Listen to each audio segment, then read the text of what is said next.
اللہ رب العالمین جل وعلا کی حمد و ثنا اور نبی کریم صاحب ست تکریم باعث تخلیق ارض و سما حضور سرور انبیاء جناب احمد مجتبی و محمد مصطفیٰ صلی اللہ علیہ وآلہ وسلم کے دربار گہربار میں ہدیہ درود و سلام عرض کرنے کے بعد تمام تعریفیں اللہ جل وحدہ لا شریک کے لیے ہیں، جس نے ہمیں اور آپ کو ایمان کی دولت عطا فرمائی اور اپنے نبی مکرم عبد مقرب جناب شاہ آدم و بنی آدم رسول محتشم شفیع امم صلی اللہ تعالی علیہ وآلہ وسلم کی امت میں پیدا فرمایا۔ حضور کی غلامی اللہ رب العالمین نے ہمیں عطا فرمائی۔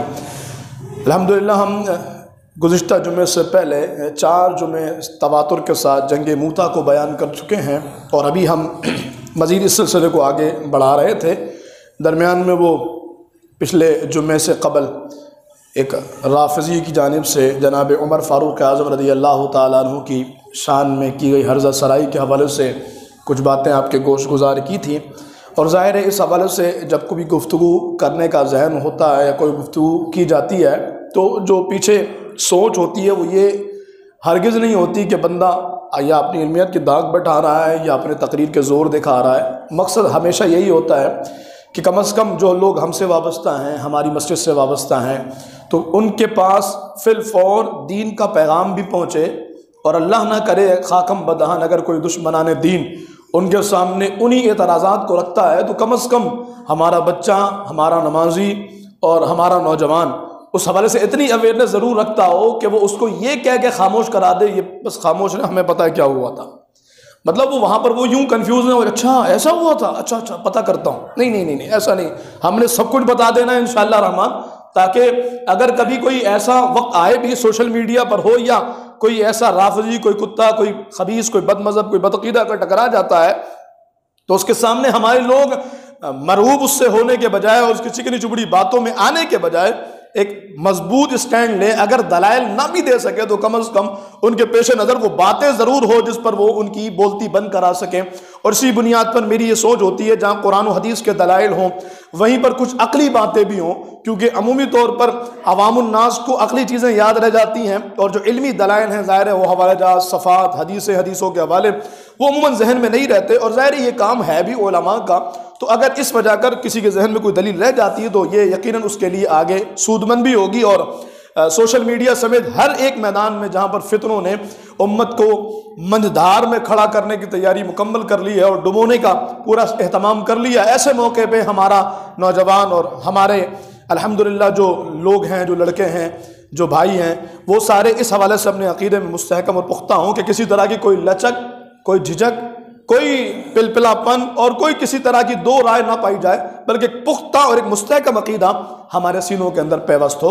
تو اس تناظر میں گفتگو کی تھی، الحمدللہ آگے سلسلہ چل رہا ہے، ہم ایسا نہیں کہ صرف ممبر سے تقریریں کر کے خاموش ہو گئے ہیں، اللہ شاہد ہے بحمد اللہ تعالی ہم نے ان رافضیوں کو نکیل ڈالنے کی تیاری کی ہوئی ہے، یا تو اس معاملے میں ہم دنیا سے گزر جائیں یا پھر اللہ ہمیں سرخرو کرے، لیکن انشاءاللہ رحمان صرف ممبر سے بیٹھ کر کے نوید عاشق جیسی ملعون اور مجلس وحدت المسلمین کے خلاف ہم نے گفتگو نہیں کی ہے۔ بحمداللہ کل بھی ہماری ایک میٹنگ تھی علماء کے ساتھ تقریباً رات 3 بجے تک، اس میں بھی اسی حوالے سے ماشاءاللہ مختلف زاویوں سے اور مختلف قانونی طریقے سے ان کو کیسے لگام ڈالنی ہے اور کیسے جو ہے نا ان کو پکڑنا ہے، یہ الحمدللہ سلسلہ چل رہا ہے۔ اور میں آپ کو بتاؤں وہ لوگ جو کہتے ہیں شہر کراچی والوں نے کچھ بھی نہیں کیا، شہر کراچی میں اتنے بڑے بڑے علماء ہیں، حضرات صحابہ کی گستاخی ہو گئی، کراچی والوں نے کچھ نہیں کیا۔ 17 کے قریب درخواستیں، مطلب 17 کے قریب سے مراد 17 درخواستیں الحمدللہ مختلف تھانوں میں ان لعینوں اور بالخصوص نوید عاشق ملعون کے خلاف ہمارے تھانوں میں جمع کروائی جا چکی ہیں کہ اس کی FIR کاٹو، اور انشاءاللہ کل ہفتہ ہے، کل جو ہے وہ عدالت میں بھی، کورٹ میں بھی پٹیشن دائر ہو جائے گا اس حوالے سے کہ ہم 17 اپلیکیشن دے چکے ہیں اور اس پر کوئی قانونی کارروائی نہیں ہو رہی۔ پھر اگر ہم جذبات میں آتے ہیں تو کہا جاتا ہے جی یہ ہمیشہ سڑکوں پہ آنے کی بات کرتے ہیں، مرنے مارنے کی بات کرتے ہیں، ایسا نہیں ہے۔ بحمداللہ میں نے پچھلے جمعے بھی عرض کیا تھا، ہم پاکستانی ہیں، اس کے قانون کو بھی مانتے ہیں اور پاکستان کے امن کے قائل ہیں الحمدللہ۔ اللہ پاکستان کو تا قیامت آباد رکھے اور اسے ہر طرح کی بلاؤں سے، اندیشوں سے اور آفات سے اللہ محفوظ رکھے۔ تو میں یہ عرض کر رہا ہوں، کوئی بھڑکیا نہیں ہے، بس میں ایک انتہائی محتاط انداز میں گفتگو کر کے کہہ رہا ہوں کہ اس حوالے سے بحمداللہ صرف ممبر کا استعمال نہیں ہوتا، اپنے لوگوں کو جہاں اویئرنیس دے رہے وہاں یقیناً کتوں کو لگام ڈالنے کی تیاری بھی ہے. آپ دعا بھی کیجیے اللہ پاک کامیاب کرے, اللہ ہمیں سرخرو کرے اور ہم اس کراچی میں سر اونچا کر کے رہ سکیں. تو میں ان لوگوں کو کہہ رہا تھا جو کہتے ہیں نا کراچی والوں نے کچھ بھی نہیں کیا, اتنی بڑی بڑی گستاخیاں ہو گئی. بحمد اللہ تعالی ہم ہر وہ کچھ کر رہے ہیں جو ہماری استعداد میں ہے, جو ہماری طاقت میں ہے, جو ہماری اپنے بساط کے اندر ہم نے ہر وہ کچھ کیا ہے. اور ہم انشاءاللہ یہ عزم بھی کرتے ہیں ہر وہ کچھ کریں گے کہ جو ہماری استطاعت اور توانائیوں سے باہر بھی ہوگا, لیکن اس کے لیے عزت صحابہ اور ناموس اہل بیت اور ناموس مصطفیٰ کے لیے اگر ہمیں اس حد تک جا کر بھی قربانیاں دینی پڑی جو ہماری بساط سے باہر, تو انشاءاللہ رحمان ہم وہاں پر بھی جائیں گے, انشاءاللہ وہ قربانیاں بھی دیں گے. تو بس عرض یہ کر رہا تھا کہ ہم نے رافضیوں کے خلاف جو گفتگو کی تھی اس سے پہلے جنگ موتا بیان ہو رہا تھا, اسی تناظر کو اسی سلسلے کو آگے بڑھاتے ہیں. جناب عبداللہ بن رواحہ رضی اللہ تعالیٰ عنہ کو آپ سمجھ چکے کون ہیں, اور مجھے ماشاءاللہ بڑی خوشی ہوئی. پچھلے جمعے جب میں نے سلسلہ سٹاپ کیا تھا تو ہمارے ایک بزرگ آئے, انہوں نے کہا امام صاحب جنگ موتا بیان نہیں کیا. اور پھر ایک نہیں کئیوں نے مجھ سے کہا وہ ہم جنگ موتا سن رہے تھے. تو ان کی اپنی سوچ تھی ماشاءاللہ, یہ اچھی سوچ تھی کہ مجھے یہ خوشی ہوئی. بس وقت ہم نے علماء سے سنا ہے کہ جب تاریخ بیان کرو نا لوگ سو رہے ہوتے ہیں یار, لوگوں کو تاریخ میں دلچسپی نہیں ہے. میں نے کہا اگر امیر المجاہدین کی طرز میں بیان کرو نا تو پھر زکوٰۃ کا مسئلہ ہی بیان کرو گے تو قوم جاگ جائے گی. بس بیان کرنے کے لیے وہ انداز چاہیے, ہمارے پاس انداز نہیں ہے, لیکن ہم نے بزرگوں کو دیکھا دیکھی ان کی نالین کے صدقے ان کا طریقہ اپنانے کی کوشش کی ہے جس کے ذریعے ہم لوگوں تک دین پہنچائیں, تاریخی حقائق پہنچائیں. انشاءاللہ آگے جنگ تبوک بھی ہے, یرموک بھی ہے, حنین بھی ہے, یمامہ بھی ہے, سب بیان کریں گے انشاءاللہ, اور بتائیں گے ان جنگوں میں ہوا کیا ہے اور صحابہ کرام نے کس طرح تاریخ داستان کی تاریخ شجاعت کی تاریخ رقم کی ہیں, شجاعت کی داستانیں رقم کی. انشاءاللہ ہم اس کو اپنے بیان کا حصہ بنائیں گے. تو ہمارے نمازی کہہ رہے تھے کہ امام صاحب وہ مکمل کر رہے تھے پھر اس کو بیان کرتے. بہت اچھی سوچ تھی ماشاءاللہ, اللہ ان کو جزائے خیر دے. تو ضرورت تھی تو اس لیے پچھلے جمعے میں نے سٹاپ کیا تھا, لیکن انشاءاللہ اس جمعے سے پھر ہم مزید آگے چلتے ہیں. تو میں یہ عرض کر رہا تھا کہ عبداللہ ابن رواحہ رضی اللہ تعالیٰ عنہ, آپ جانتے ہیں کون ہے, نعت خوان رسول, شاعر رسول. خیبر کی جنگ میں خیبر جانے سے پہلے 30 صحابہ کو لے کر کے گئے تھے اور جا کر کے پہلے وہاں کا پورا حال بیان کیا تھا. یا رسول اللہ ایسا چل رہا ہے, اتنی تیاری ہے. پھر حضور نے فرمایا جاؤ اب 15 کو لے کر کے جاؤ اور ان کا جو امیر ہے نا اس کو ٹھکانے لگا کر آؤ. تو 15 صحابی کو لے کے گئے صحابہ کرام کو, اور اس کے امیر کو ٹھکانے لگا دیا اور سر لا کے حضور کے قدموں پہ رکھا. یہ کوئی ایسا نہیں تھا کہ کوئی بندہ آپ کو سر راہ مل جائے اور آپ اس کے سر کاٹ دیں, ایسا نہیں ہے, بلکہ وہ خیبر جیسے قلعے کے اندر اس کا امیر اندر کے کمرے میں بیٹھا ہے. کعب بن اشرف یہودی کے ساتھ کیا ہوا, مطلب صحابہ کرام اس اندر قلعے کے اندر جا کر اس کے خاص کمرے میں جا کر رسول اللہ کے فرمان کو پورا کرنے کو تیار ہے اور یوں ان کی گردنیں اتارنے کو تیار, اور اللہ کے حضور کے قدموں میں رکھا ہے. تو پیارے آقا صلی اللہ تعالیٰ علیہ وآلہ وسلم نے لشکر روانہ کر دیا, سب آپ سن چکے ہیں. سرکار دو عالم علیہ السلام نے 3000 صحابہ کرام کا چناؤ کیا تھا, اور حضرات صحابہ کرام آگے کی طرف بڑھ رہے ہیں رسول اللہ صلی اللہ تعالیٰ علیہ وآلہ وسلم کے حکم کو پورا کرنے کے لیے. اب جنگ ایک مقام آتا ہے جو مکے سے دمشق جاتے ہیں آپ, تو تقریباً 5 دن کی مسافت بنتی ہے کم و بیش. صحابہ کرام مدینے سے چلیں اور دمشق کے راستے کی طرف ہیں, اور 5 دن کی مسافت صحابہ طے کر چکے ہیں. ایک مقام آتا ہے معان نام کا, صحابہ کرام نے وہاں پر پلاؤ ڈالا, اور پھر چونکہ جنگی حکمت عملی ہوا کرتی تھی کہ آگے اپنے جاسوس کو بھیجا جاتا تھا, اپنے آگے خبر دینے والوں کو, مخبروں کو بھیجا جاتا تھا, جا کر کے وہاں سے اطلاعات لے کر آتے تھے کہ ابھی سامنے والے کی تیاری کتنی ہے. چنانچہ حضرات صحابہ کرام رضوان اللہ تعالیٰ علیہ اجمعین نے چند افراد کو بھیجا, چند صحابہ کرام کو بھیجا. انہوں نے آ کر جو خبر دی وہ بہت ہی حیران کن تھی, اور وہ بہت ہی محیر العقول تھی, ان معنوں میں کہ رسول اللہ صلی اللہ علیہ وآلہ وسلم نے صرف 3000 کا لشکر بھیجا ہے, اور وہاں پر 2 لاکھ کے سپاہی موجود ہیں. اور آج میں قبلہ امیر المجاہدین کی گفتگو سنی تو ایک جگہ پہ بابا جی فرمانے لگے کہ 3 لاکھ بندے تھے, جو رومی آئے تھے وہ 3 لاکھ تھے. میں پچھلے جمعے میں 2 لاکھ بیان کرتا رہا, میں نے بعضوں کو یہ بھی پڑھا کہ انہوں نے 1 لاکھ بھی لکھا ہے. تو اگر ہم کم تعداد اور 1 لاکھ بھی مان لیں تو 1 لاکھ اور کہاں 3000, آپ اندازہ کیجیے کوئی مقابلہ ہی نہیں تھا ظاہری طاقت و قوت کے اعتبار سے. قبلہ امیر المجاہدین فرماتے ہیں کہ 1 لاکھ نہیں 2 لاکھ بھی نہیں 3 لاکھ تھے وہ, اور پوری قوت اور پوری طاقت کے ساتھ آئے ہوئے تھے, سارے سامان جنگی سامان اور آلات کے ساتھ. صحابہ کرام پہنچے ہیں, اب صحابہ نے مشورہ کیا کیا کیا جائے, تو فرمایا گیا کہ رسول اللہ صلی اللہ تعالیٰ علیہ وآلہ وسلم کو پیغام بھیجا جائے کہ یا رسول اللہ صورتحال یوں ہو گئی ہے. اب ایسے موقع پہ پھر میں نے عرض کی تھی کہ جناب عبداللہ ابن رواحہ رضی اللہ تعالیٰ عنہ کا وہ شاندار کردار نظر آتا ہے کہ جب صحابہ اس بات پر متفق ہوئے کہ کسی کو پیچھے بھیجتے ہیں وہ جا کے حضور کو اطلاع کرے, اگر رسول اللہ صلی اللہ علیہ وسلم نے پیچھے کمک بھیج دی, مدد بھیج دی, مزید صحابہ بھیج دیے تو ہم پاور کے ساتھ لڑیں گے, اور اگر نہیں بھیجی تو جیسا حضور کہیں گے ویسا کر لیں گے. یعنی کسی کے ذہن میں یہ بات ہرگز نہیں تھی کہ ہم بھاگ جائیں گے معاذ اللہ. ہاں کسی کے ذہن میں یہ نہیں تھی کہ سرکار ہمیں واپس بلا لیں گے. میں نے تاریخی کتابیں چھان ڈالی, حضرات صحابہ میں کسی ایک کا بھی ذہن یہ نہیں تھا کہ اگر حضور فرما دیں تو ہم واپس چلے جائیں گے. نہیں, واپس جانے کا ذہن کسی کا بھی نہیں تھا. انہوں نے پیچھے بھیجنے کی تیاری اس لیے کی تھی تاکہ یا تو مدد آ جائے اور یا پھر رسول اللہ صلی اللہ علیہ وآلہ وسلم اشارہ فرما دیں تو پھر تو ہم آگ میں کود جائیں, پھر ہم سمندروں میں چھلانگ لگا دیں, رسول اللہ کے آگے ہم دنیا کو تہ تہ کر دیں. اب یہ تیاری جاری تھی. عبداللہ بن رواحہ آئے اور انہوں نے آ کر کے فرمایا کہ کیا ہوا؟ کہتے ہیں ایسا مسئلہ ہو, دیکھو آگے 2 لاکھ 3 لاکھ بندے ہیں اور پوری تیاری کے ساتھ. اب جناب عبداللہ بن رواحہ کا ایک وہ جملہ جو حضور کی بارگاہ میں تھا, سرکار نے فرمایا جاؤ غنیمتوں کے ساتھ لوٹو. کہنے لگے یا رسول اللہ میری تمنا یہ ہے کہ مجھے خنجر پڑے اور ایسی کاری ضرب پڑے کہ میرے بدن سے خون کا فوارہ نکلے اور میرے خون میں جھاگ بن جائے, اتنی تیزی سے میرے بدن سے خون نکلے, یا پھر کوئی نیزہ مارنے والا ایسا نیزہ مارے جو میرے بدن کے آر پار ہو جائے اور میں رب کی راہ میں شہید ہو جاؤں اور قیامت تک کوئی میرے مزار سے گزرے تو کہا تو ہی تو وہ ہے جس کو اللہ نے کامیاب کر دیا.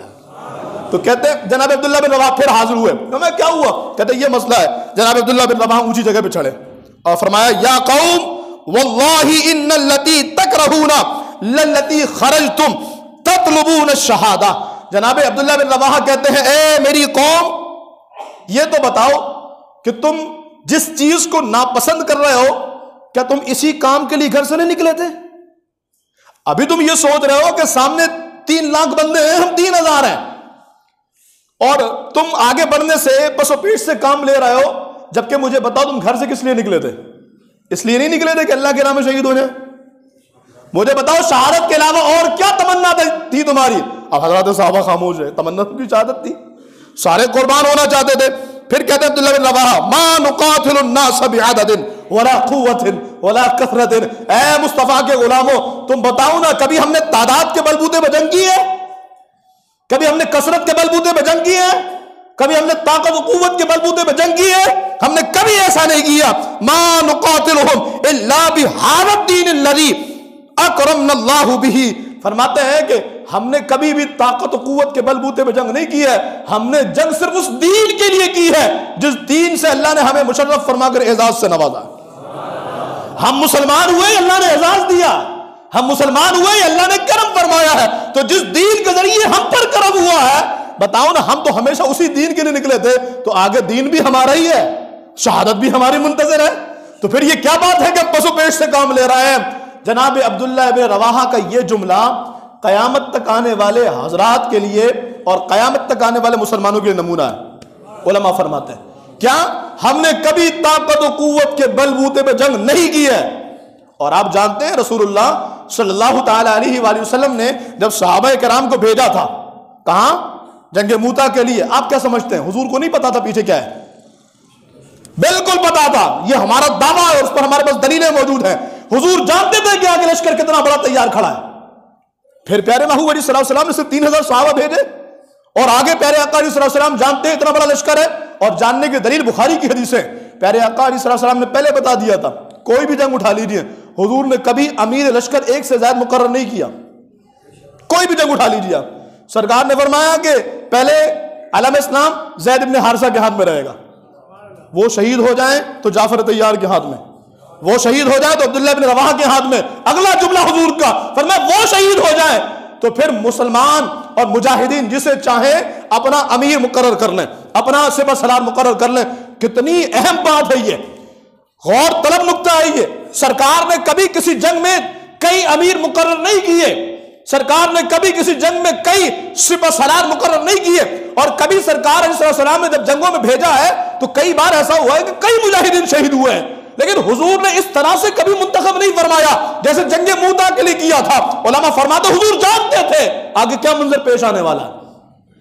حضور کے علم میں ساری باتیں تھیں, حضور کے پیش نظر وہ ساری باتیں تھیں, یہ شہید ہو جائے. اچھا سرکار جہاں پر رکے فرماتے ہیں کہ اگر عبداللہ بن رواحہ بھی شہید ہو جائیں تو عالم اسلام مسلمان جسے دینا چاہیں اسے دیں. اس کے بعد حضور خاموش. یہ بھی کہتے ہیں کہ اگر وہ بھی شہید ہو جائے پھر کسی اور کو بنا لے, وہ بھی شہید ہو جائے کسی اور کو. نہیں نہیں نہیں نہیں, جہاں حضور نے سٹاپ کیا نا صحابہ وہیں سٹاپ ہو گئے. نکتہ دیکھیے آپ, جناب زید بن حارثہ بھی شہید, جناب جعفر طیار بھی شہید, جناب عبداللہ بن رواحہ بھی شہید. پھر مسلمان جس کو امیر بنا لے, سرکار کہتے ہیں آگے امیر کا ذکر نہیں کیا اور آگے کوئی امیر بنا بھی نہیں. اس کے بعد جو امیر بنا نا اس نے جنگ جیت کر کے کہا کریا, وہ جنگ جیت کر کے واپس آیا ہے. یہ حضور کا نقطہ دیکھیے, حضور کا علم دیکھیے. اب میں ذرا تھوڑا سا آپ کو جھنجھوڑنا چاہوں گا یہاں پر. حضور کا علم ہے نا, اللہ کی عطا سے اللہ نے حضور کو علم غیب دیا نا, بولیے نا, بالکل حضور کو علم غیب, یہ ہمارا عقیدہ ہے. اللہ فرماتا ہے وَعَلَّمَكَ مَا لَمْ تَكُنْ تَعْلَمْ, محبوب جو آپ نہیں جانتے تھے سب سکھا دیا. اور اب کوئی کہے کہ حضور کو جیسا علم ہے ایسا ہر بچے اور پاگل کو ہے, پھر کہیں گے بہت بڑا ہو رہا ہے تو اس لیے ہم نے جانا ہے ذرا دیکھنے کے لیے. قبولیت کی دعا تو کہیں بھی قبول ہو سکتی ہے نا, دعا تو کہیں بھی قبول ہوتی ہے. گردوارے میں جا کے ہی مانگ لو, پھر مندروں میں جا کے مانگ لو, معاذ اللہ ثم معاذ اللہ. حضرت آپ اس نیک جگہ کو مندروں سے تشبیہ دے رہے. میں نے کہا نہیں, تشبیہ نہیں دے رہا, میں تو آپ کو یقین دلا رہا ہوں کہ جہاں رسول اللہ کو گالیاں پڑے تو وہ گردوارے اور مندر نہیں تو پھر اور کیا ہے. جہاں حضور کی عزت نہیں تو بتائیے وہ کیا ہے, کیونکہ ہم نے اللہ کو بھی تو حضور کے کہنے میں مانا ہے. سرکار نے بتایا اللہ ایک ہے, ہم نے مان لیا اللہ ایک ہے, تو پھر بتائیے نا جس جگہ پر رسول خدا کی عزت نہ ہو, حضور کے علم کو جانوروں کے علم سے ملایا جائے. اب نہیں, یہ لوگ نہیں ملاتے. میں نے کہا یہ نہیں ملاتے, لیکن جس نے ملایا اس کو اپنا امام مانتے, اس کو اپنا بڑا مانتے. مطلب آپ کوئی ایک نماز بھی کسی ایسے کے پیچھے نہ پڑھے جو آپ کی ماں کو گالی دے, باپ کو گالی دے, جو آپ سے ذاتی رنجش اختلاف رکھے, اور جو حضور کو گالیاں دینے والوں کو اپنا امام مانے. تو پھر ہم کا امام صاحب بڑا سخت بولتے ہیں, ایسا نہیں بولنا چاہیے, حالات ٹھیک نہیں ہے. ہم نے کہا ایمان اور عقائد کے حالات ٹھیک نہیں ہے جناب, زندگی تو کسی دن ختم ہو ہی جائے گی. اپنے ایمان کو بچائیے. 4 دن کی چاندنی کو دیکھ کر کے رسول خدا کے خلاف گندا عقیدہ رکھنے والوں کے پیچھے جانا, ان کی اقتدا کرنا, ان کو امام ماننا, ان کے جم غفیر میں شریک ہونا اور ان کے پیچھے دعا کے لیے ہاتھ اٹھانا, دعا قبول ہوگی وہ تو روز محشر پتا چلے گا کہ دعا قبول ہوئی تھی. یہ سرکار نے وہاں جانے کی وجہ کر تمہیں اپنے محبوب اور اپنے غلاموں اور اپنی امت کی فہرست سے خارج کر دیا تھا, اس لیے کہ تقاضا ہے نیازی یہ میرے ایمان کامل کا, جنہیں نسبت نہیں ان سے ہمارا ہو نہیں سکتا. کوئی جذبات نہیں ہے, میرا بلڈ پریشر بھی نارمل ہے اور شوگر بھی مجھے نہیں ہے الحمدللہ. میں بالکل ہوش و آواز میں یہ جملے کہہ رہا ہوں کہ جب آپ جنگ موتا میں یہ مانتے ہیں کہ حضور کو علم غیب اللہ نے دیا ہے, تو پھر کوئی تمہارے رسول کے علم کو اگر چمار کے اور معاذ اللہ بچوں کے اور پاگل کے علم سے ملائے, حوالہ دکھانے کی ذمہ داری میری ہے. اگر کوئی ملائے تو پھر بتائیے نا, پھر اس کو اپنا امام مانا جائے گا. بولیے, جو مانے وہ بھلے خاموش رہے, پھر ہمارا اس سے کوئی تعلق ہی نہیں ہے, کبھی بھی نہیں مانا جائے گا. تو جب آپ امام نہیں مان سکتے, جب آپ بڑا نہیں مان سکتے, بڑا امام تو رہنے دیجیے. میرے امام نے تو کمال کر دیا. میرے امام نے عرب کے 35 علماء سے فتویٰ لیا, انہوں نے فرمایا من شک فی کفری وعذابی فقط کفر, جو ان کے کفر اور عذاب میں شک کرے وہ بھی کافر. بالکل دو ٹوک موقف ہے. دشمن احمد پہ شدت کیجئے, ملحدوں کی کیا مروت کیجئے, غیظ میں جل جائے بے دینوں کے دل, یا رسول اللہ کی کثرت کیجئے, شرک ٹھہرے جس میں تعظیم حبیب, اس برے مذہب پہ لعنت کیجئے. یہ عقیدہ ہے, یہ عقیدہ ہے, اس میں کوئی دو رائے نہیں ہے. اور یہی وہ عقیدہ ہے جو پلپلے پن سے پاک ہے, ہاں, جو دو رنگیوں سے پاک ہے. ایک رنگ اختیار کیجئے, رسول اللہ کے ہو جائیے اور حضور کے ہو جائیے, پیارے آقا صلی اللہ علیہ وسلم کی برکتیں ملیں گی. میں یہ عرض کر رہا تھا, مدعے پر آ جائیے. جنگ موتا میں سرکار کو سب معلوم, لیکن سرکار نے بھیج دیا صحابہ کو. پتہ ہے کیوں؟ اب کوئی حضور کو تو نہیں بول سکتا کہ حضور نے معاذ اللہ ثم معاذ اللہ سرکار نے اپنے صحابہ کو مرنے کے لیے بھیج دیا تھا. ایسا ہرگز نہیں ہے. حضور سب جانتے ہیں. پھر حضور نے 3,000 کو 3 لاکھ کے مقابلے میں کیوں بھیجا؟ اگر 2 لاکھ بھی تھے تو 2 لاکھ کے مقابلے میں کیوں بھیجا؟ قبلہ بابا جی کہتے ہیں وہ بھیجا اس لیے تھا تاکہ آنے والوں کو بتایا جائے کہ کشمیر کا مسئلہ کبھی بات چیت سے حل نہیں ہوگا. ہاں جی, فلسطین کا مسئلہ کبھی بات چیت سے حل نہیں ہوگا. بیت المقدس کبھی ٹیبل ٹاک سے حل ہونے والا نہیں ہے. آپ 1948 سے کشمیر کو لے کر کے رو رہے ہیں. عورتوں بچیوں کے عزتیں لٹ گئی, مردوں کو تحت ایک کر دیا گیا. اگر ہم صرف ایک اس وانی کی شہادت پر اپنے آپ کی عقیدتوں کو پیش کریں تو جناب والا یہ کوئی عقیدت کسی کام کی نہیں ہے. حال یہ ہے کہ جس طرح سے سرکار نے 3,000 مجاہدین کو بھیجا 3 لاکھ پر, اور میں اینڈ بیان کروں گا, نتیجہ بیان کروں گا, آپ عقل آپ کی دنگ رہ جائے گی. صحابہ نے وہ 3,000 ہو کر کے ناکو چنے چبوا دیے تھے. ہاں, صحابہ نے ناکو چنے چبوا دیے تھے. وہ رومی یہ کہہ کر کے بھاگے کہ یہ 3,000 نہیں ہے, ہمیں لگتا ہے یہ 30 لاکھ ہے. یعنی ایک ایک بندہ اتنا بھاری ہے کہ ہم جیسے 100 بندوں کو اکیلا سنبھال رہا ہے. میں کبھی اکیلے بیٹھ کر کے نا یہ منظر اپنے نگاہوں میں لانے کی کوشش کرتا ہوں, میرے دماغ کی رگیں جواب دے جاتی ہیں, مولانا نہیں سوچ سکتے, وہ صحابہ تھے. مولانا تمہاری عقل دنگ رہ جائے گی, وہاں تک نہیں جا سکتے. ایک بندہ 1000 بندوں کو کاٹ رہا ہے, ایک بندہ 100 بندوں کو کاٹ رہا ہے, کہاں سے طاقت آئی؟ کہ یہی تو فلسفہ ایمانی ہے. ایمان اور کس چیز کا نام ہے؟ اگر ٹینکوں پر, توپوں پر, ہتھیاروں پر, میزائلوں پر اور آپ بندوقوں پر بھروسہ کر کے اللہ کے دین کے لیے نکلنا چاہتے ہیں تو یہ بھروسہ تو صحابہ نے کبھی بھی نہیں کیا. جناب عبداللہ بن رواحہ کا یہ جملہ فرمایا نا, آپ فرماتے ہیں ما نقاتل الناس بعدد ولا قوت ولا کثرت, نہ طاقت پر, نہ قوت پر, نہ تعداد پر بھروسہ ہے, ہمیشہ اللہ کی رحمت, اس کی ذات پہ بھروسہ, اس کی ذات کے لیے نکلیں. تو جہاد ہمیشہ ایمانی غیرت سے ہوتا ہے, اور کشمیر فتح بھی جہاد کے ذریعے. آپ لکھ لیجئے اس چیز کو, میں رہوں نہ رہوں یہ بات حقیقت ہے. کشمیر ہو, فلسطین ہو, جتنا اسلامی ممالک کو, جتنے اسلامی ممالک کو مسائل چل رہے ہیں, یہ صرف جہاد سے حل ہوگا. اور دنیا نے دیکھ لیا افغانستان میں کیا ہوا ہے, بولو سبحان اللہ. کیسے 20 سال حکومت کرنے والے اس پاورفل قوتوں کو کیسے روندا ہے, بولیے سبحان اللہ. اگر آپ سبحان اللہ بھی نہیں بول سکتے تو پھر ان مجاہدین کی ہمت تو دیکھیے. کہہ رہے یہ امریکن کے جانے کے بعد یہ کیا کریں گے؟ وہ مجاہدین نے ہیلی کاپٹر بھی اڑا دیے, وہ جہاز بھی اڑا دیے. وہ یہ کر کیا رہے ہیں؟ کہ یہ ایمانی غیرت ہے. جب دین کے لیے نکلو گے نا, اعلان خداوندی ان الذین قالوا ربنا اللہ ثم استقاموا تتنزل علیہم الملائکہ. فرمایا جب تم اللہ کو ایک مانو اور اللہ کے دین پر استقامت کے ساتھ قائم رہو, پھر کیا ہوگا؟ فرمایا آسمان سے فرشتوں کی مدد آتی ہے, بدر میں سے نہیں آتی. تنزل علیہم الملائکہ, اللہ ان پر فرشتوں کی مدد بھیجتا ہے اور ان کی مدد کی جاتی ہے, اللہ انہیں سرخرو فرماتا ہے. تو میں یہ آپ کے عرض کر رہا تھا کہ رسول اللہ صلی اللہ علیہ وسلم نے یہ پیغام دیا تھا اور بھیجا بھی اپنے چہتوں اور لاڈلوں کو تھا, جس سے پتہ لگ جائے کہ معاذ اللہ حضور نے کٹوانے کے لیے یا مروانے کے لیے نہیں بھیجا تھا, صحابہ کرام کو شہید کروانے کے لیے نہیں بھیجا تھا. حضور نے اپنے غلاموں کی پاور بھی دکھانی تھی تاکہ کوئی کتا بھونکے تو زبان پکڑ لو. تو نے کیا کیا چمار؟ صرف تم اپنے متا خانوں میں جا کر عجیب و غریب واقعات سناتے رہے ہو. صحابہ کرام کو دیکھو کہ صحابہ نے کیسی غیرت دکھائی ہے. اور دوسری بات یہ کہ سرکار نے بھیج کر اعلان فرمایا تھا کہ ہمیشہ ایمانی قوت اور غیرت کی وجہ کے مسلمان غالب ہوتے ہیں. بلکہ میں آپ سے عرض کروں, میں یہ چونکہ ماحول آگے تو اسی تناظر میں عرض کروں, جناب امیر المومنین فی الحدیث, اللہ اکبر, کون؟ جناب ابو ہریرہ رضی اللہ تعالی, بولیے سبحان اللہ. جناب ابو ہریرہ رضی اللہ تعالی, کیا عظیم صحابی رسول ہے. آپ رضی اللہ تعالی فرماتے میں جنگ موتا میں تھا. اوئے ہوئے ہوئے ہیں, سب سے زیادہ حدیثیں بیان کرنے والے جنگ کرنے کیا کرنے گئے تھے؟ نہیں جی ہم شریف لوگ ہیں, ہمارا کیا کام ہے ان سب چیزوں سے, ہم تو بس اللہ رسول کی بات کرنے آئے ہیں, ہمارا یہ جنگ سے, یہ مولوی صاحب لڑائی جھگڑے کی باتیں کرتے رہتے ہیں. میں نے کہا امیر المومنین فی الحدیث, حضور کی عزت کے لیے میدان جنگ میں نکلے تھے. عبداللہ بن رواحہ نعت خواں ہو کر کے نکلے تھے. تو جناب آپ نعت خواں ہیں, آپ مولوی صاحب ہیں, آپ امام صاحب ہیں, آپ علامہ صاحب ہیں, خطیب صاحب ہیں, مفتی صاحب ہیں, آپ عام مسلمان ہیں, کوئی بھی ہیں, رسول اللہ کے دین پر جب بات آئے گی تو آپ کو نکلنا پڑے گا. یہ صحابہ کرام نے بتا دیا. ہماری پگڑیاں, ہماری عزتیں صحابہ کرام سے بڑھ کے تو نہیں ہیں. بتائیں نا, ہمارا مذہب صحابہ سے بڑھ کر ہے, ہماری پگڑیاں صحابہ سے بڑھ کر. صحابہ کرام نے سب کچھ رسول اللہ کے نام پہ قربان کر دیا تھا. تو پتہ لگا کہ جب ہم صحابہ جیسے نہیں, صحابہ کی گرد راہ جیسے نہیں, تو پھر ہم صحابہ کرام جیسا کام بھی نہ کریں. اگر یہ کتنی بڑی ضلالت ہوگی کہ ہم اپنی عزتوں کو بچا کر کے رکھیں, پگڑیاں بچا کر کے رکھیں, اور ہم اپنے منصب کو بچا کر کے رکھیں. بہرحال تو ہوا یہ کہ جناب امیر المومنین فی الحدیث ابو ہریرہ رضی اللہ تعالیٰ فرماتے جب سب بندی شروع ہوئی تو کہتے ہیں میں بھی کھڑا ہوا اور میرے برابر میں ایک صحابی کھڑے تھے.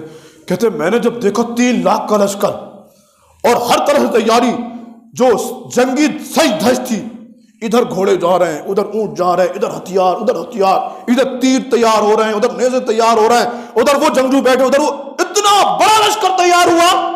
جناب ابو ہریرہ کہتے ہیں میری آنکھیں خیرہ ہو گئی دیکھ کر کے, اتنی بڑی تعداد. تو برابر میں جو صحابی تھے انہوں نے مجھے کونی ماری. کیا ہوا ابو ہریرہ؟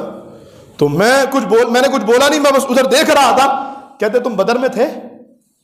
کہتے نہیں میں بدر میں نہیں تھا. کہ جبھی ایسا ہے, ہوئے ہوئے ہوئے ہوئے, بدر میں نہیں تھے جبھی تم اتنے پریشان ہو رہے ہو. کہا کیا مطلب ہے؟ کہا جب بدر میں ہم گئے تھے نا اس وقت تو تلواریں بھی نہیں تھی ہمارے پاس.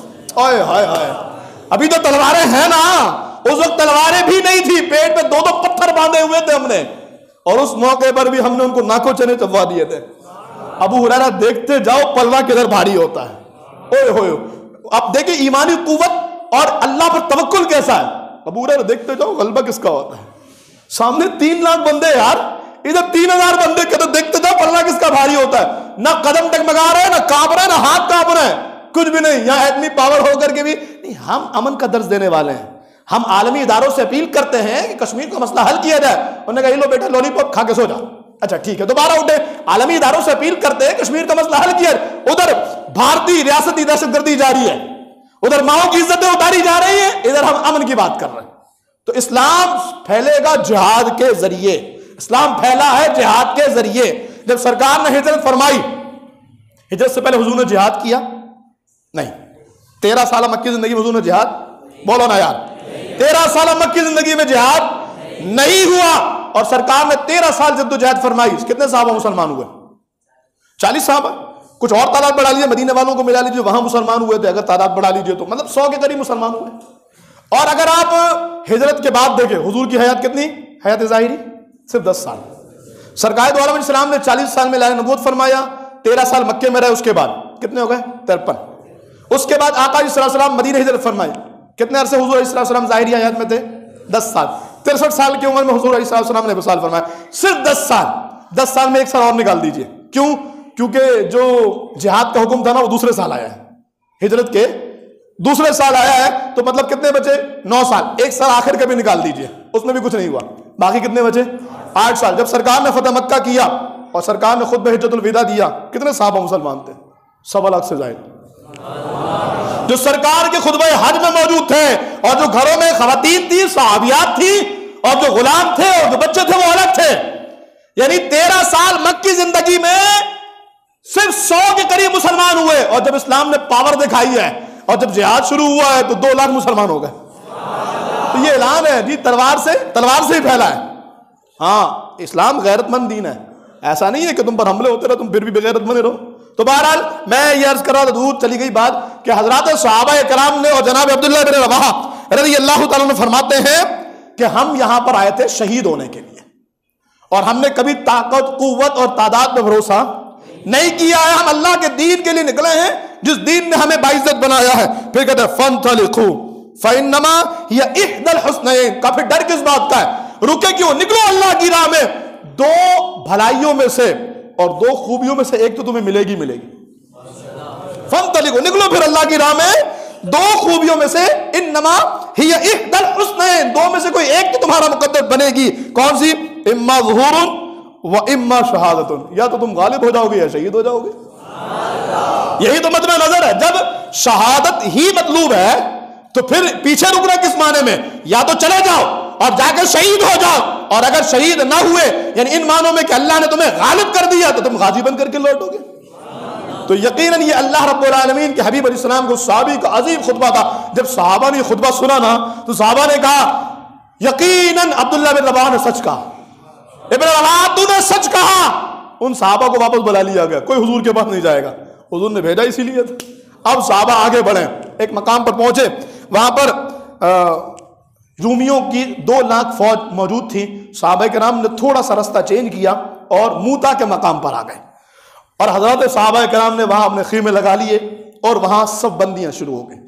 اب سامنے 2 لاکھ اور بغیر دیجیے گا 3 لاکھ. بار بار اس لیے کہہ رہا ہوں کہ ایسا نہیں کوئی بعد میں کلپ کاٹ کے بولے کہ یار یہ کبھی بولتے ہیں 2 لاکھ کبھی 3 لاکھ. یہ تاریخی اختلاف ہے, اور میں یہ کہہ چکا ہوں اگر 1 لاکھ بھی تھے تو 3000 بندے اور 1 لاکھ تو یہ کوئی مقابل نہیں تھا ظاہری طور پر. اور اگر 3 لاکھ بندے تھے تو پھر کیا تھا؟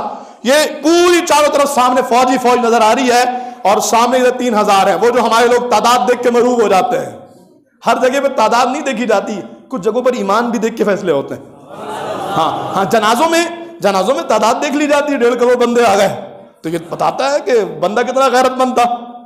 لیکن ہر جگہ پر تعداد نہیں دیکھی جاتی, کہیں پر غیرت اور ایمان اور عقیدہ بھی دیکھا جاتا ہے کہ ایمان کس کے ساتھ تھا, اللہ رسول کی مدد کس کے ساتھ تھی. اور اگر ایسا نہیں ہے تو مجھے بتائیے کہ پھر آپ کربلا کی جنگ میں حسین ابن علی کے بارے میں کیا موقف رکھتے ہیں؟ ادھر 72 ادھر 22,000. پھر تعداد کدھر تھی؟ کہا تعداد نہیں دیکھتے مولانا صاحب, تعداد نہیں دیکھتے. ہم نے کہا نمازیں ادھر والے بھی پڑھ رہے تھے, کہا یہ بھی نہیں دیکھتے. ہم نے کہا پھر کیا دیکھتے ہو؟ کہا محبت رسول دیکھی جاتی ہے. عقیدت رسول اور قربت رسول. میں نے کہا ٹھیک ہے جی، فیصلہ آپ نے خود کر دیا. کربلا میں بھی تعداد دیکھ کے نہیں، عقیدت دیکھ کے فیصلے کیے تھے آپ نے. قربت مصطفیٰ دیکھا تھا آپ نے، غیرت ایمانی دیکھی تھی آپ نے. ہم نے کہا ٹھیک ہے، آج بھی یہی دیکھ کے فیصلے کیجئے. پھر آج بھی یہی دیکھ کے فیصلے کیجئے. اب وہ وقت نہیں ہے کہ ہم کھل کے بولیں، اور الحمدللہ دل میں کوئی ایسا نہیں ہے، کوئی ڈر خوف ہے. بس یہ ہے کہ جب قوم سمجھدار ہو جائے نا، تو بسا اوقات یہ عربی کا مقولہ ہے کہ الکنایۃ ابلغ من الصریح. بسا اوقات جو کنایا بات ہوتی ہے وہ صریح سے زیادہ واضح ہو جاتی ہے. ہاں، لوگ سمجھ جاتے ہیں کیا بول رہا ہے، سام بھی مر کے لاٹھی بھی نہیں ٹوٹی. اور مطلب یہ ہو گیا کہ الحمدللہ ہم جہاں بھی جائیں گے ایمان، عقیدے اور حضور کی محبت کو معیار بنائیں گے انشاءاللہ. اچھا جی، اب جنگ کا معاملہ آگے چلا ہے، لیکن ٹائم کا معاملہ بھی آگے چلا گیا ہے. اب صحابہ کرام نے سب بندیاں کر لی ہے، میمنہ میسرہ مقرر ہو گیا. یعنی ایک لشکر کا دائیں حصہ ہوتا ہے، ایک بایاں حصہ ہوتا ہے جو سائڈوں سے حملے کرتا ہے، اور ایک بیچ میں لشکر ہوتا ہے، بیچ میں سپہ سالار کھڑا ہوتا ہے. آج یہ جنگ کا دستور بدل گیا کہ جو سپہ سالار ہوگا وہ بیٹھا رہے گا. پہلے سپہ سالار بیچ میں کھڑا رہتا تھا، پہلے سپہ سالار سب سے بیچ میں ہوتا تھا. اور جنگ موتا میں سب سے پہلا مجاہد جو شہید ہوا تھا وہ مسلمانوں کے لشکر کا سپہ سالار تھا. سب سے پہلے سپہ سالار آگے جاتا ہے. یا پیچھے بیٹھ جائیں، آگے اپنے بندوں کو کر دیا جائے. ایسا نہیں ہوتا، پہلے خود امیر لشکر قربانی دیتا ہے تاکہ پیچھے والوں کے اندر حوصلہ پیدا ہو اور وہ بھی اللہ کی راہ میں دین کے لیے اور دین کی بقا کے لیے اپنی قربانیاں پیش کریں. تو جناب والا اب یہ جنگ آگے بڑھ رہی ہے، لیکن ابھی بھی بہت کچھ باقی جو انشاءاللہ ہم اپنے بیان کا حصہ بنائیں گے. اور آگے پھر انشاءاللہ صحابہ کرام کی فتوحات تک تاریخ ایسی رقم ہوئی ہے کہ قیامت تک آنے والے رومیوں پر، عیسائیوں پر ایسی دھاک اور ایسی کاری ضرب لگی ہے کہ اب تک وہ اٹھنے کی ہمت نہیں رکھ سکتے. ہمارے ساتھ کیا یہ گیا کہ ہمیں ہمارے بزرگوں کی تاریخیں بھلا دی گئی، ہمیں بزرگوں کی باتیں بھلا دی گئی، اور نتیجہ یہ نکلا کہ ہم نے یہ عارضی جو چمک تھی اس کو دیکھ لیا، اور معاذ اللہ دنیا کی رنگینیوں میں، دنیا کی خرمستیوں میں لگ گئے اور عارضی چمک کے دلدادہ ہو گئے. تو ایسے حضرات جو عارضی چمک کو اپنا سب کچھ سمجھتے ہیں، وہ تھوڑے سا عقل سے کام لیجئے اور سمجھ جائیے کہ اصل کامیابی اللہ کے دین کے اندر ہی ہے، اصل بقا اللہ اس کے حبیب علیہ السلام کی محبت کے اندر میں ہی ہے، اور رسول اللہ کے دامن کو تھامنے میں ہی اصل کامیابی ہے. اگر یہ دامن ہاتھوں میں رہا تو انشاءاللہ پھر اللہ تعالیٰ دونوں جہانوں میں سرور فرمائے گا. نا زمانہ چھوٹ جائے روٹھ جائے کچھ نہیں پرواہ، نہ چھوٹے ہاتھ سے دامن تمہارا یا رسول اللہ. یہ عقیدہ ہو اور اس پہ کوششیں ہوں گی تو انشاءاللہ اس کی برکتیں ملیں گی بحمداللہ تعالی. اورنگی ٹاؤن سطح پر ہمارا یہ سالانہ ایک اجتماع پاک ہوتا ہے، اور اس بار بھی بحمداللہ ہم نے پچھلے جمعے بھی اعلان کیا تھا، اورنگی سطح کا سالانہ روحانی اجتماع ہمارا 30 جنوری بروز اتوار یعنی پرسوں فجر کی نماز کے فوراً بعد شروع ہوگا. تقریباً 2 گھنٹے کے آس پاس یہ دورانیہ ہوگا، جس میں انشاءاللہ رحمان نعت شریف، بیان، اور اس کے بعد خصوصی دعا ہوگی انشاءاللہ رحمان. اور آپ جانتے ہیں دعا تو ہر کوئی مانگتا ہے، کوئی بدعت کہہ کے مانگ لیتا ہے، کوئی سنت کہہ کے مانگ لیتا ہے. تو اگر کوئی بدعت کہہ کے مانگے تو جہنم میں جائے گا. تو اس لیے انشاءاللہ خصوصی دعا کا بھی اہتمام ہے. آپ حضرات فجر کی نماز یہاں ادا کیجئے. ہمارے یہاں فجر کی جماعت 6:50 پر ہے، تو فجر کی نماز یہیں پڑھی انشاءاللہ. اس کے بعد ہماری محفل کا آغاز ہوگا. اس کے بعد آپ کے لیے ناشتے کا بھی اہتمام ہوگا انشاءاللہ رحمان. مجھے پتہ ہے گلشن اتار والے کھانے پینے کے معاملے میں اللہ نے چاہا تو مجھے یقین ہے کھانے پینے کے لالچ دے کر آپ کو بلانا یہ بے وقوفی ہے. ہم ویسے ہی آئیں گے انشاءاللہ. اچھا سارے نہیں آئیں گے ویسے، چلے ٹھیک ہے، پھر پتہ لگے نا جو ویسے ہی آئے گا وہ ہاتھ اٹھائے نا. اچھا ہو سکتا ہے کوئی سوچے میں آؤں گا ہی نہیں تو ہاتھ کیوں اٹھاؤں. تو چلیں اگر آپ ناشتے پہ نہیں آ رہے تو الحمدللہ ہم نے ہر سال ایک تبرکات کی زیارت کا سلسلہ رکھا ہوتا ہے. پچھلے سال جیسے پیارے آقا علیہ السلام کی نالین شریفین تھیں، آقا علیہ السلام کے منہ مبارک تھے. اس سال بھی ایک بڑی نایاب زیارت ہے. میں تقریباً 6-8 مہینے سے انتظار کر رہا تھا کہ وہ میں آپ کو زیارت کرواؤں گا، اور آپ کی وجہ کر میں نے بھی اس کی زیارت نہیں کی تھی. جب وہ ہمارے بھائی جو ہیں ان کے پاس وہ تبرک آیا، میں بتا نہیں رہا کیا ہے، لیکن جو دیکھے گا نا انشاءاللہ وہ قسمت پہ رش کرے گا اپنے. وہ میرے بھائی نے میرے پاس آئے، میں نے کہا حضرت مجھے وہ چاہیے تھا، وقت آ گیا. انہوں نے کہا شاہ جی وہ تو چلا گیا. یقین کیجئے میرے ارمانوں کو خون ہو گیا. میں نے کہا یار میں گلشن اتار والوں کو جا کر میں زیارت نہیں کر سکا، میں ہی کر لیتا جا کر. وہ کہہ رہے میں آپ کے گھر لے آتا ہوں زیارت کر. میں نے کہا نہیں میں ساتھ ہی زیارت کروں گا، اور اسی دوران جب ہم اجتماع کرتے ہیں. تو انہوں نے کہا ٹھیک ہے شاہ جی آپ دعا کریں. یہیں لڑکے بیٹھے تھے حجرے میں ہی، انہوں نے کہا آپ دعا کریں ہم کوشش کرتے ہیں. تو الحمدللہ کل رات ان کی کال آئی کہ شاہ جی انتظام ہو گیا. تو آپ وہ زیارت کریں گے تو انشاءاللہ محبت رسول بڑھے گی انشاءاللہ تعالی، حضور کی محبت بھی بڑھے گی اور آپ اپنی آنکھوں پہ رشک کریں گے انشاءاللہ۔ میرا یقین ہے اگر آپ کو حضور سے محبت ہے تو آپ اپنی آنکھوں پہ رشک کریں گے اگر آپ اس کی زیارت کی۔ لیکن جو یہاں آئے گا اسی کو زیارت کروائیں گے، بعد میں نہیں کرواؤں گا، بالکل سیدھی بات ہے۔ حضرت امام صاحب گھر لے جانے دیجیے، فلاں کو دیکھا، نہیں جناب، کسی کو نہیں جانے دیں گے۔ کیوں؟ اس لیے کہ جس کو شوق ہے وہ آئے نا، پھر نیند کی قربانی بھی دیں، فجر تو ویسے بھی پڑھنی ہے انشاءاللہ، اس کے بعد اجتماع بھی ہوگا، خصوصی دعا بھی ہوگی، زیارت بھی ہوگی اور انشاءاللہ آپ کے ناشتے کا بھی اہتمام ہوگا، شرکت کریں گے سارے انشاءاللہ۔ اللہ آپ کو جزائے خیر دے، اس بات کو، اس دعوت کو بھی عام کیجئے، دوسرے بھائیوں کو بھی دعوت دیجئے۔ اللہ پاک ہمیں جو سنا اس پر عمل کرنے اور دین مخالف قوتوں اور باطل قوتوں اور رسول اللہ کے دشمن قوتوں کا اللہ ڈٹ کر مقابلہ کرنے کی توفیق رفیق عطا فرمائے، آمین بجاہ النبی الامین وما علیہ الا البلاغ۔ سنت ادا کیجئے۔